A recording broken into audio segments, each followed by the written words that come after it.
We don't carry weapons, so we have to make sure our people are safe. Heroic action. Cincinnati's fire chief tells 9 on Your Side today police not only took out a threat during yesterday's shooting, they also helped save victims' lives.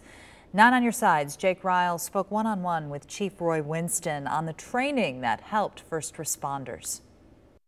Well, the Cincinnati fire chief tells me it was training they were hopeful they never had to use. But after yesterday, they're grateful they had it. The radio call, an active shooter near Fountain Square. You hear these things happening in other places, but you don't necessarily always think of it happening where you live. Chief Roy Winston says it's a delicate scenario, providing life-saving measures in a dangerous situation. We don't carry weapons, so we have to make sure our people are safe.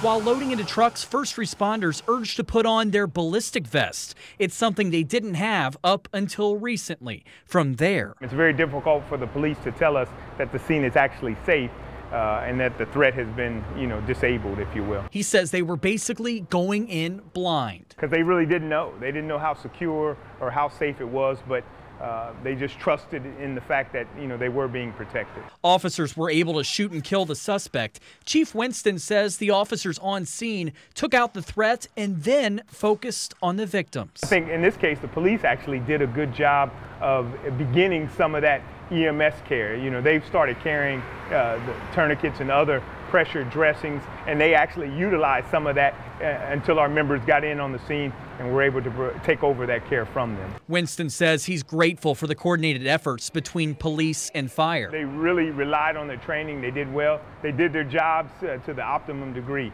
No doubt they were very heroic in what they did. The fire chief says they're hopeful this situation won't happen again, but if it does, they'll be ready. We're much more vigilant, even more so for the next time, and prepared as well. Jake Ryle, 9 on Your Side.